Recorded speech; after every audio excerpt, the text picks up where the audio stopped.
Hello, hello. I almost almost disconnected the video there for a bit. Yes, welcome to my humble abode and to this TBS Tango review. So today I'm going to review this little remote. This is a new remote by TBS. And well, shall we start? Well, let's start with a comparison first. So this is a TBS. This is the Tyrannus, and like lengthwise, it's almost the same. It's a little bit wider than the Tyrannus, obviously, and yeah, depth is more or less the same. No cat. I also had like a fly sky laying around, so might as well, because there's a lot of people, I guess, that use the fly sky. So a little bit of comparisons again. Super skinny, and yeah, lengthwise is almost the same, I guess.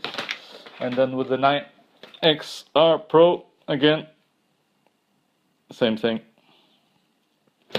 Same length, width is a lot, the TBS again, as expected, but curiously, I don't know if you guys can see it, but the 9X is a lot fatter than the Pro. Shut up, Bruno. The cat's gonna run away as soon as I turn this on. Yeah, so from my current usage, I would say that this is not going to be a remote for everyone. And why do I say that? Because, let me turn it on. Although, I mean, hardware-wise, it's amazing. It's everything that I would want for a remote. For FPV specifically, you get a screen for yourself or your buddies to watch. The gimbals are simply amazing. The switches also, pretty usable. Although if this one was a little lower or here in the back, I would like it a bit more, because that's where I arm and disarm. But what I don't like is the software. The gimbals don't feel weird being so part. Actually, it's well, I had a little bit of adjustment going from the Tyrannus to this, but it wasn't like, I didn't feel completely awkward flying this. It took me like 2-3 lipos, and then I was pretty much at ease flying it. Yeah, so software-wise, that's all you have. You can create a model, and when you create the model, all you get is the name and the type, and those are all the types that you have.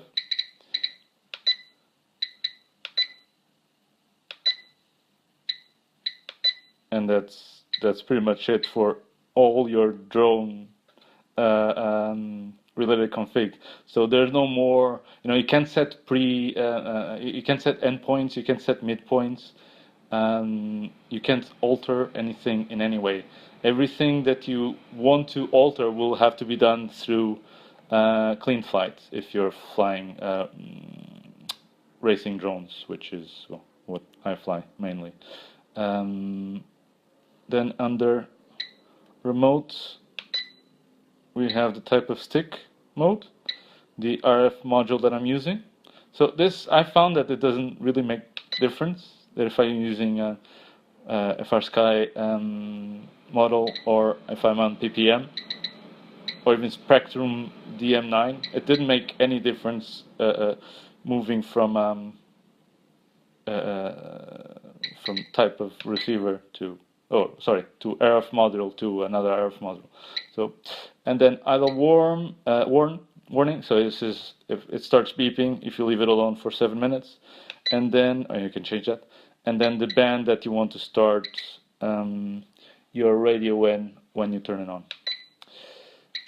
What I found out is, oh sorry, and then the display that you can change the, I don't know if it's pretty hard to see even for me. You can change the contrast, brightness, hue, or even turn it off completely. You can turn it back on by pressing and holding the up button. Actually, it's a long press, sorry.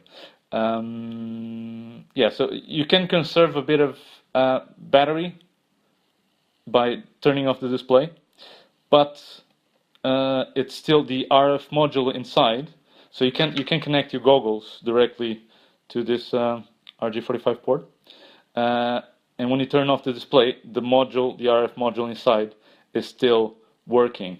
So even though the monitor is off, you can still use this as a receiver for your goggles, which is a bit, I guess.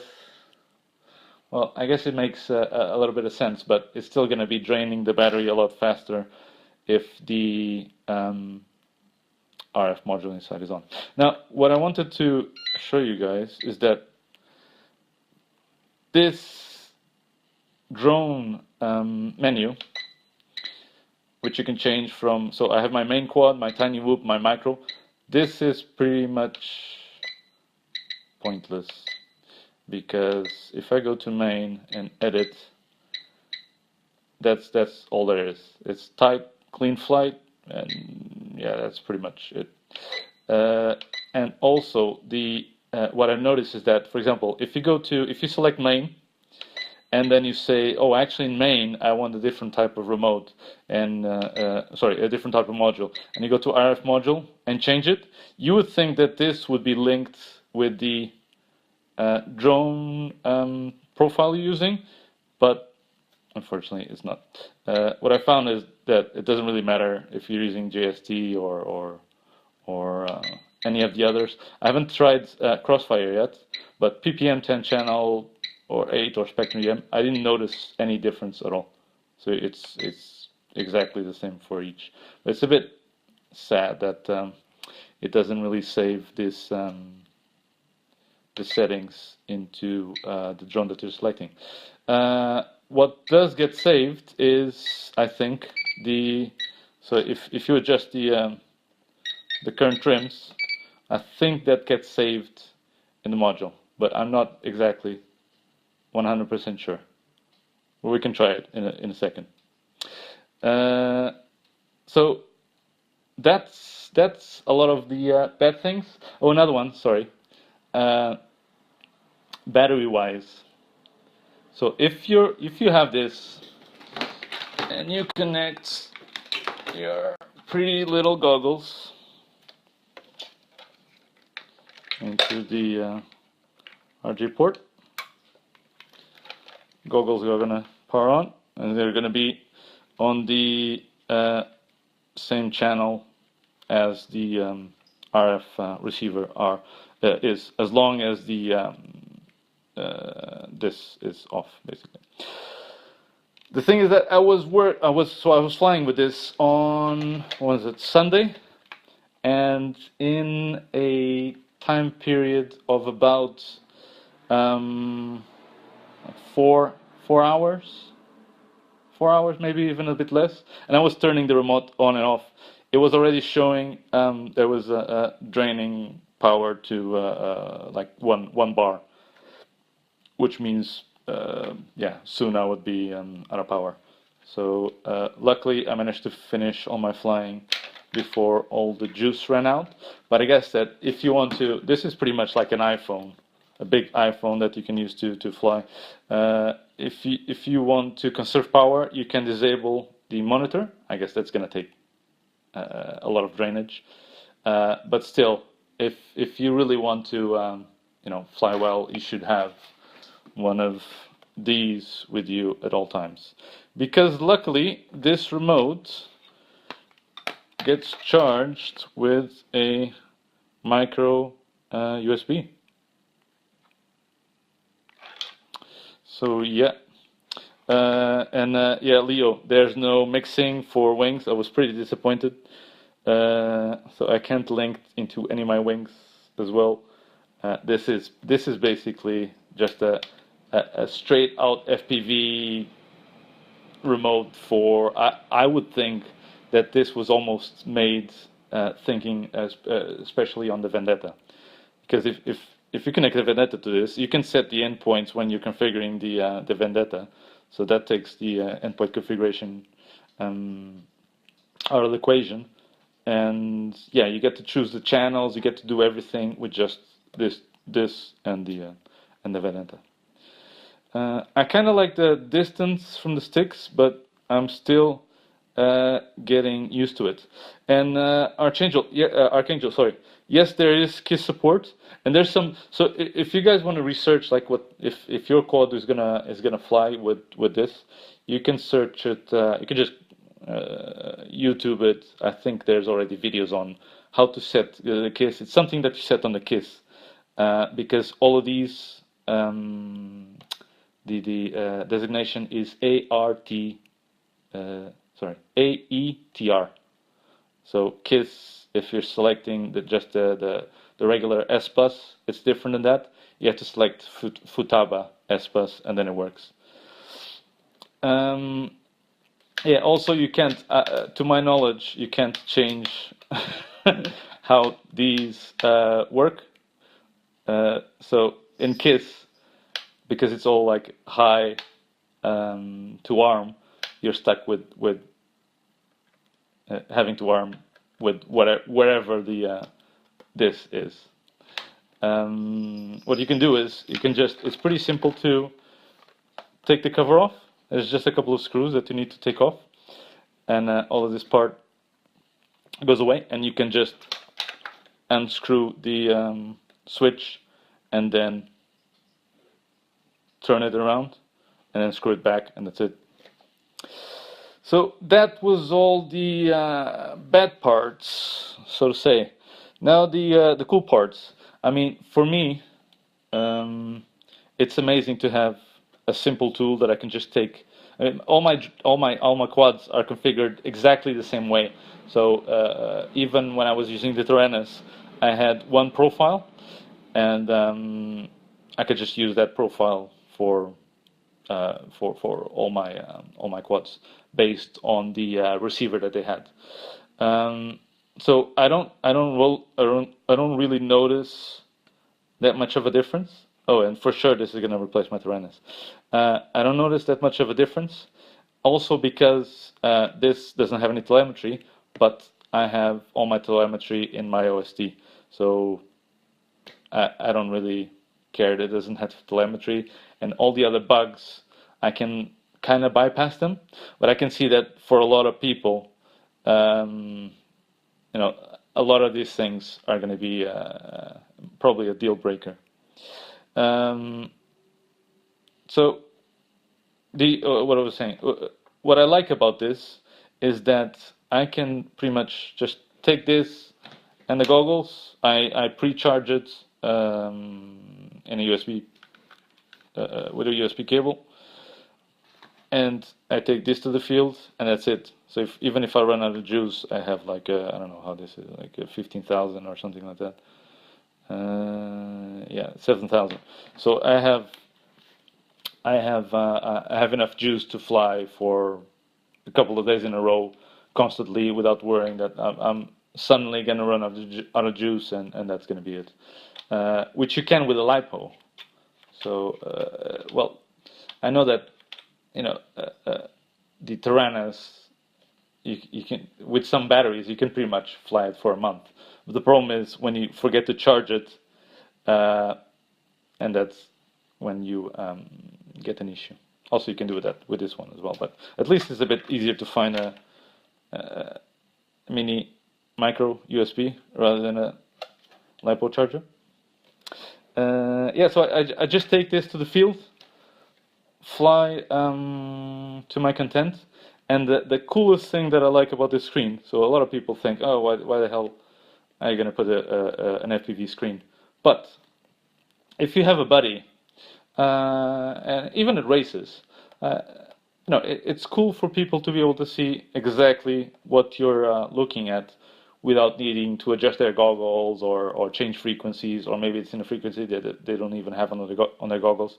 So I think this is more of a buddy system for others to be able to watch what you're doing, rather than you're flying off the screen. I mean, it's pretty cool to fly just with a screen, um, a micro. Uh, but yeah, I tried flying my main quad in a course, and it was like slow-mo into a gate. So, well, enthusiast. Well, it's as is. Um, it's really up to your personal preferences, I would say, if you're gonna use this remote or not. Like if you don't like the cons that I mentioned before, if they're a deal breaker, then you're not gonna enjoy it, because you're always gonna be thinking, oh, I can't edit my special wing model or boat or whatever you're trying to achieve with this. But if you fly mainly quads, racing quads, I think it's a good tool, and I can see myself using this for quite a while until it breaks. Also, you might be noticing the bubbles in the screen. I'm not taking this off because every time that I take one of these plastic things off, I get enormous scratch right in the middle of the screen. So I'm just staying with it. And later on, well, in a bit, I'll be showing you guys exactly what it looks like when you're flying a micro quad. I'm not gonna fly a 250 around the house, but I am gonna fly a micro quad. Oh, I almost forgot. One thing, Trappy, if you're watching, which you're not, one thing I really don't like is now I can see, it's really, really, really, really faint. I can see how much battery I have left, like 2 bars, so it's like half. And I've completely charged this, I would say, like at 4 p.m., I guess. And then I was flying like 10 lipos and a few other lipos here at home, and now it's a half. So it's not bad. The problem is, where did it go? How much power do I have now? And this really ticks me off, because I don't know if I'm, 2 bars. Is it like 15 minutes or 2 hours? It's really. I would much rather have a percentage. You can leave the bar. Just have a little percentage that says you have 15%, and then when I finish flying and I have 10%, then I can pretty much know, okay, if I fly for 15 minutes, it's gonna drop 10% or whatever. The other thing that also it would be nice to have is, I mean, you can still go up and down to check what channel you're in with these huge letters, but maybe every now and again have the race channel show up here just for you to know what channel you're in. And the other cool thing that you have with this is, I guess, that if you're in a race and you want to watch your buddies, and I was doing that in Sunday, it's as simple as pressing scan, and it scans all channels until it finds some. Now, it would be cool if this actually worked, but it doesn't. Because somehow I was using the scanning around, and I couldn't get anyone. I had to go manually to race bands 1, 2, 3, 4, 5, 6, 7, 8 in order to find, and then I could find the channel. But I don't know why. I don't know what's wrong. But when I press scan, it just doesn't find anything. So I think you guys are tired, probably tired by now, of hearing me talking. So what I want to ask is, I have 2 micros here that I can fly. Let's take this away. So I have One is a tiny whoop,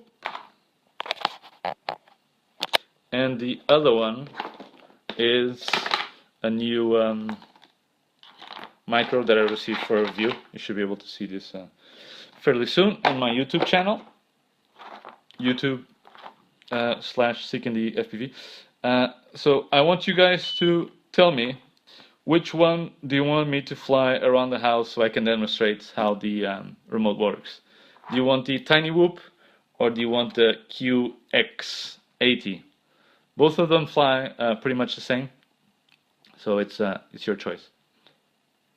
Leave it on the comments, and I'll wait a little bit for you guys. And if you don't decide, I will. And software updates.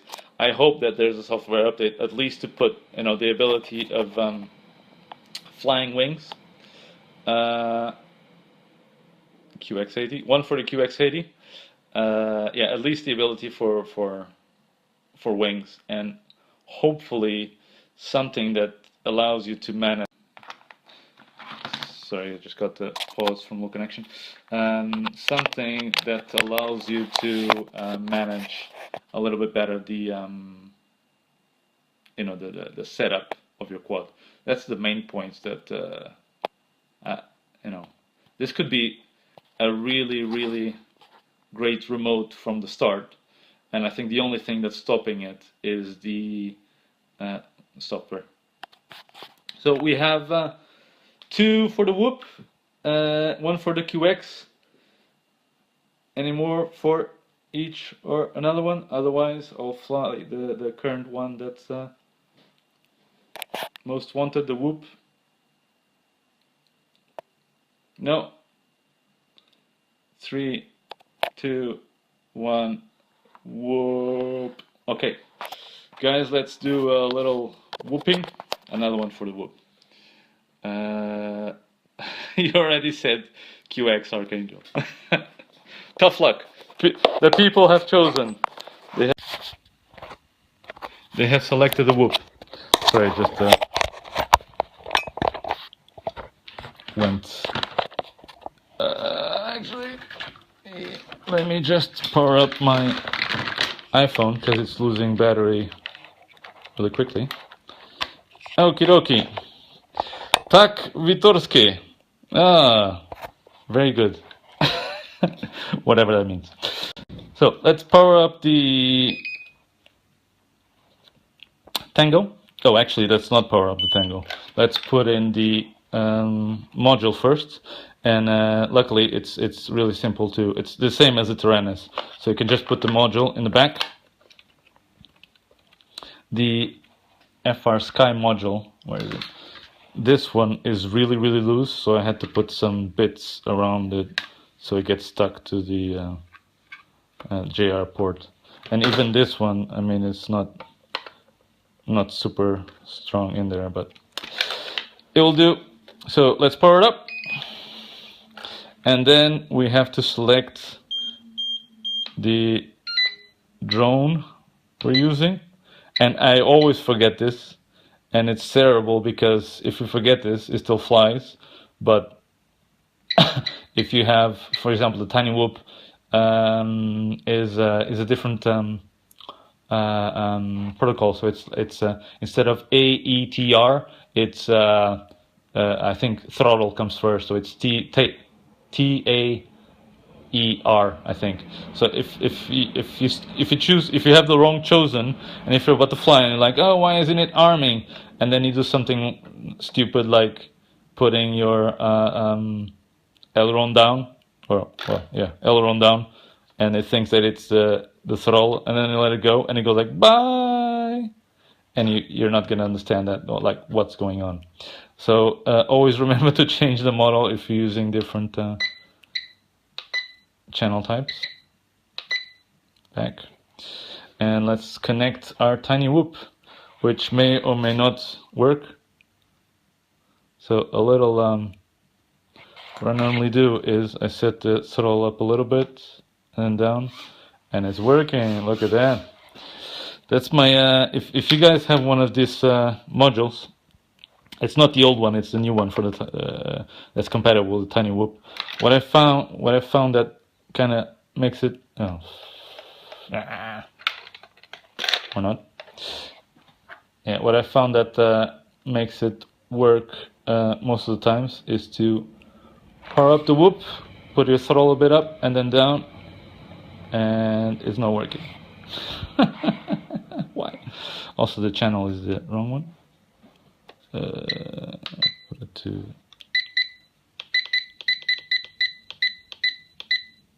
raise 8, I think. Yeah, there we go. We have image. So let's empower this again. Connect it. A little bit of throttle back, and okay, we're good to go. So I think you guys can see. I'm just gonna go around the house a little bit, and the oh, I forgot to say something. There's a patch antenna inside here, and it's connected directly in the back of the on the inside, obviously, with a IPX FL cable. So if you don't like this type of patch, you can always unplug the back of the remote, and you just need to find a new cable. And they've been clever enough to get this little. Let me put it off. This little thing here.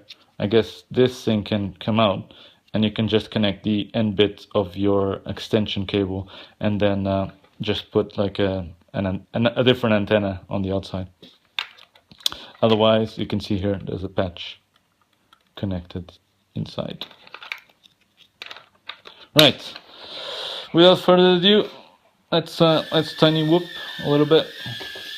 Oh, the cat really likes Tiny Whoop.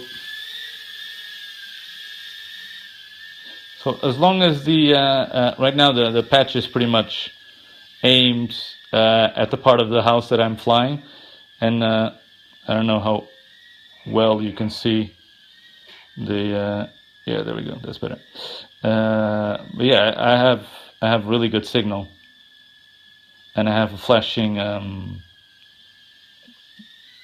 signal there, which I have no idea what it stands for because this doesn't have any type of telemetry. Hi Joshua, no, it doesn't have any type of endpoint adjustments. Right, let's cruise along, and it's really oop. I kind of like the wide remote. What's on TV? Oh, it's the Fifth Element. Lilo Dallas multipass. Let's go. Yeah, so as long as the I have coverage all around my house, and as long as the it's really tiny. As long as the antenna is aimed towards the quad, it's pretty good. It flies pretty well. Now let's try to move away. Like I'm just opposite of where the quad is flying now, and I'm going to go to the kitchen again. And you get a little bit of breakage, but it's nothing serious. I mean, I'm flying completely on my back, and yeah, on the other side of the house, which again is not that big, but there's absolutely no type of breakage whatsoever. Where did the cat go? Kitty! He always hides here. He doesn't like it.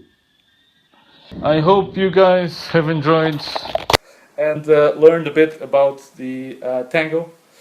Yeah, that's it.